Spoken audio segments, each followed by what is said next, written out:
আসসালামু আলাইকুম সুপ্রিয় শিক্ষার্থীবৃন্দ। এইচএসসি জিওগ্রাফি সেকেন্ড পেপার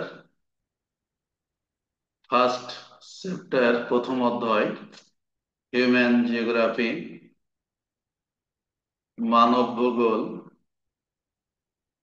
আজকে আমি যে বিষয়টা নিয়ে আলোচনা করব সেটা হচ্ছে পৃথিবীর প্রধান রাজনৈতিক অঞ্চল।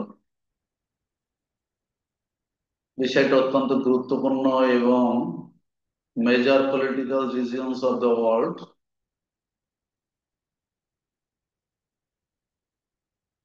এখান থেকে প্রায় প্রশ্ন হয়। প্রেজেন্টেশন 14।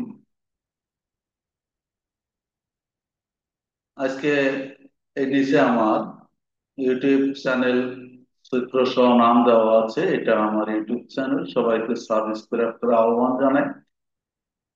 আজকে আমি মূলত আলোচনা করব অঞ্চল কি, রাজনৈতিক অঞ্চল কাকে বলে, রাজনৈতিক অঞ্চলের বৈশিষ্ট্য কি, এবং একটি রাজনৈতিক অঞ্চলের গুরুত্ব কি, গুরুত্ব সমূহ আলোচনা, এগুলো আমি এই তিনটা বিষয় সম্পর্কে একটু আলোচনা করার চেষ্টা করব। তাহলে ক্লাসে আসি। প্রথমে আমাদের যে আলোচ্য বিষয় সেটা হচ্ছে রাজনৈতিক অঞ্চল, পলিটিক্যাল রিজিয়ন। পলিটিক্যাল রিজিয়ন বলতে আমরা কি বুঝি? রাজনৈতিক অঞ্চল বলতে এমন একটি ভৌগোলিক স্থান বা এলাকা বোঝায় যা একটি নির্দিষ্ট রাজনৈতিক কর্তৃত্ব বা শাসন ব্যবস্থার অধীনে পরিচালিত হয়।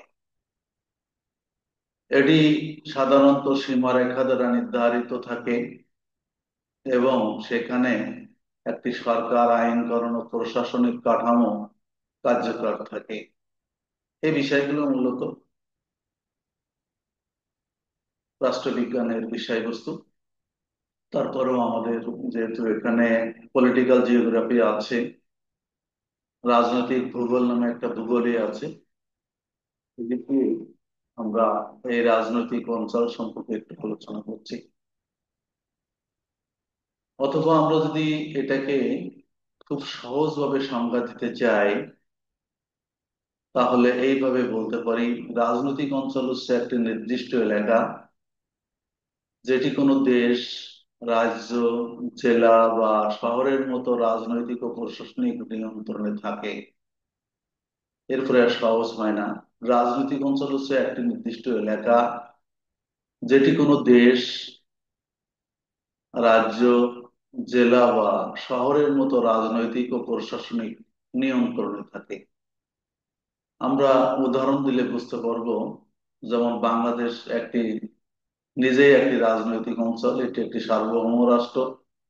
এই বাংলাদেশ একটা নিজেই একটি রাজনৈতিক অঞ্চল। এখানে সরকার আছে, সীমানা আছে, এখানে সার্বভৌমত্ব আছে, এটা একটা সার্বভৌম রাষ্ট্র।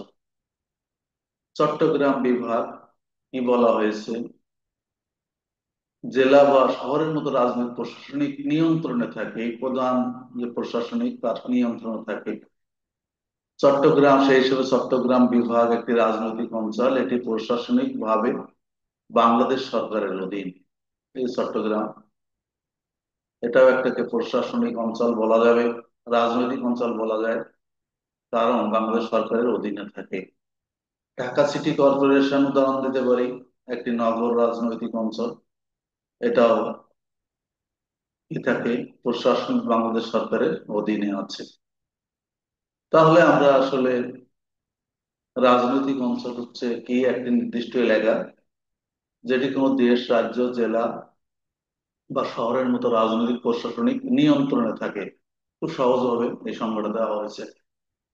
তো যাই হোক, একটা রাজনৈতিক অঞ্চলের কিছু গুরুত্বপূর্ণ বৈশিষ্ট্য থাকে। সে বৈশিষ্ট্যগুলো কি? একটা নির্দিষ্ট সীমানা থাকে, যেমন বাংলাদেশের কথা বলতে পারি, ভারতের কথা বলতে পারি, নেপালের কথা বলতে পারি, ভুটানের কথা বলতে পারি। সব দেশেরই, সব রাজনৈতিক অঞ্চলের একটা নির্দিষ্ট সীমা আছে, সরকার বা প্রশাসন দ্বারা নিয়ন্ত্রিত হয়। খুব সহজ। এখানেও সরকার আছে বা প্রশাসন আছে, বাংলাদেশেও সরকার আছে, প্রশাসন আছে, নেপালেও সরকার আছে, প্রশাসন আছে, তারপরে ভুটানেও সরকার আছে, প্রশাসন আছে, মায়ানমারও সরকার আছে, প্রশাসন আছে। নাগরিকদের জন্য আইন ও নিয়ম প্রয়োগ করা হয়, এটা প্রত্যেক রাজনৈতিক অঞ্চলে করা হয়ে থাকে। স্বাধীন বা নির্ভরশীল হতে পারে, যেমন একটি স্বাধীন দেশ বনাম একটি উপনিবেশ। স্বাধীনও হতে পারে বা একটা রাজনৈতিক অঞ্চলের অধীনেও থাকতে পারে, উপনিবেশ যেমন উদাহরণ। তো যাই হোক, আমরা রাজনৈতিক অঞ্চল কি, তার বৈশিষ্ট্য গুলো আমরা দেখলাম। এবার রাজনৈতিক অঞ্চলের যে গুরুত্ব সে সম্পর্কে একটু আলোচনা করি। প্রথমে আমরা যদি একটু পয়েন্ট আকারে আলোচনা করি, তারপরে দেখব যে রাজনৈতিক অঞ্চলের গুরুত্ব কেন। কারণ শাসন ও প্রশাসনের সুবিধা থাকে। একটি নির্দিষ্ট রাজনৈতিক অঞ্চলে সরকার প্রশাসন পরিচালনা করতে পারে, যেমন আইন প্রয়োগ, কর আদায়, উন্নয়নমূলক কার্যক্রম ইত্যাদি। আইন কানুন বাস্তবায়ন, প্রতিটি রাজনৈতিক অঞ্চল সুনির্দিষ্ট আইন কানুন ও বিধিবিধান প্রযোজ্য হয়, যা শান্তি শৃঙ্খলা বজায় রাখে। 3 নম্বর পয়েন্টে যদি আমরা আসি, নাগরিক অধিকারের নিশ্চয়তা প্রদান করে একটা রাজনৈতিক অঞ্চল। অঞ্চল ভিত্তিক প্রশাসনের মাধ্যমে মানুষের মৌলিক অধিকার নিশ্চিত করা যায়, যেমন শিক্ষা, স্বাস্থ্য, নিরাপত্তা। তারপরে তার কি থাকে, পরিচয় ও সার্বভৌমত্ব থাকে। রাজনৈতিক অঞ্চল একটি দেশের বা জাতির স্বতন্ত্র পরিচয় তৈরি করে, যেমন বাংলাদেশ একটি স্বতন্ত্র রাজনৈতিক অঞ্চল হিসেবে বিশ্বে পরিচিত। উন্নয়ন পরিকল্পনা ও বাজেট বন্টন, অঞ্চল ভিত্তিক উন্নয়ন পরিকল্পনা ও বাজেট তৈরি করা সহজ হয়, যেমন জেলা বা বিভাগ অনুযায়ী অবকাঠামো উন্নয়ন। সংঘাত ও বিরোধ নিয়ন্ত্রণ, সীমা নির্ধারণের মাধ্যমে অন্যান্য রাষ্ট্র বা অঞ্চলগুলোর সঙ্গে সংঘাত কমানো যায় এবং কূটনৈতিক সম্পর্ক বজায় রাখা সম্ভব হয়। আরো কিছু বৈশিষ্ট্য নিয়ে আমি আলোচনা করি, তাহলে আরো কি থাকে। নির্বাচনী ব্যবস্থা পরিচালনা, এটা একটা গুরুত্বপূর্ণ। রাজনৈতিক অঞ্চল ভিত্তিক ভোটার তালিকা ও নির্বাচন পরিচালনা সহজ হয়। পরিসংখ্যান ও জরিপ কার্যক্রমের সহায়তা, অঞ্চল ভিত্তিক ডেটা সংগ্রহ এবং বিশ্লেষণে সহজ হয়, যা নীতি নির্ধারণে সহায়ক।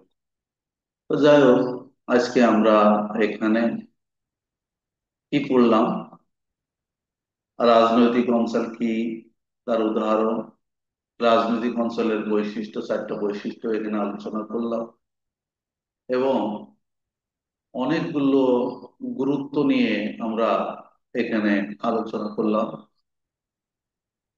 যাই হোক, সবাইকে অসংখ্য ধন্যবাদ জানিয়ে আমার পরবর্তী ক্লাসটা